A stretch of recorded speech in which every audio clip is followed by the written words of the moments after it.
Okay, so picture this. You take a classic rom-com meet cute, right? And you blend it perfectly with a high-stakes dramatic thriller. But here's the catch. The main characters are a mango and a strawberry. Yes, you heard that right. We are talking literal produce here. Today, we're diving into a story that takes fruit and drops them into a narrative so incredibly fast-paced and dramatic, it would honestly make a Hollywood screenwriter dizzy.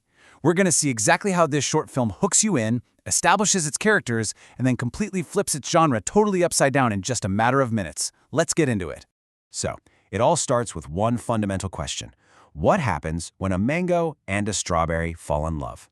Now, you might be thinking we could just dismiss this as a quirky little cartoon. Actually, scratch that. It's more like a total masterclass in storytelling.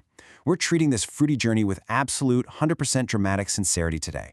Because if you look closely, it uses perfectly relatable human tropes to get us completely invested right from the very first frame. And right off the bat, we get this classic cinematic trope. It starts with an initial meeting. They're just strangers sitting next to each other on a flight to Mumbai.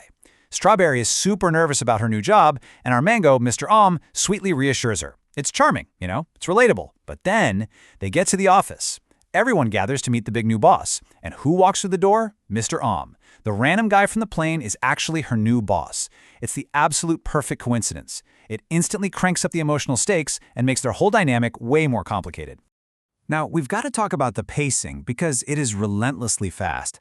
I mean, just look at this timeline. We jump from a totally chance encounter on an airplane straight into this high-pressure office reveal, which then immediately leads to Mr. Adam asking Strawberry out for a coffee date. The creators know that in short-form explainer content, you literally cannot waste a single second. By fast-tracking these huge relationship milestones, they get us fully on board with the romance before we even realize we're actively rooting for a mango.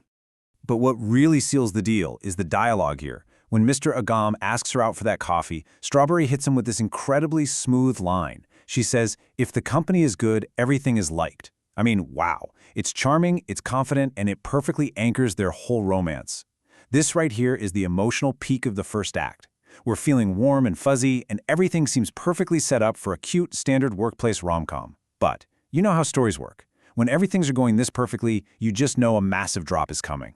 And boom, there is the drop. Instantly, all that light-hearted office romance, it completely vanishes. The story violently shifts gears from a romantic comedy straight into a suspense thriller. Strawberry doesn't show up for work, her phone is mysteriously turned off. Even the whole color palette of the animation shifts. The tone gets super urgent, and we are jolted right out of our comfort zone. It's such an effective technique, right? They lull us into a false sense of security, only to pull the rug right out from under us for maximum suspense. Things get incredibly frantic from here. The narration just hits the gas pedal as we follow Mr. Aam's desperate investigation. First, there's that awful dread of calling a phone that goes straight to voicemail. Then, he's physically running over to her house, frantically questioning the neighbors. And that's when he finds out she hasn't been seen for 2 whole days. Finally, things get so dire he actually has to go file a formal missing person report.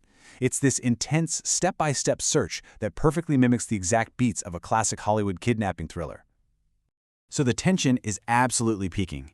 This investigation leads him to a dark, shady location, and the kidnapper's identity is finally revealed. And the villain of our story is Kela, the banana.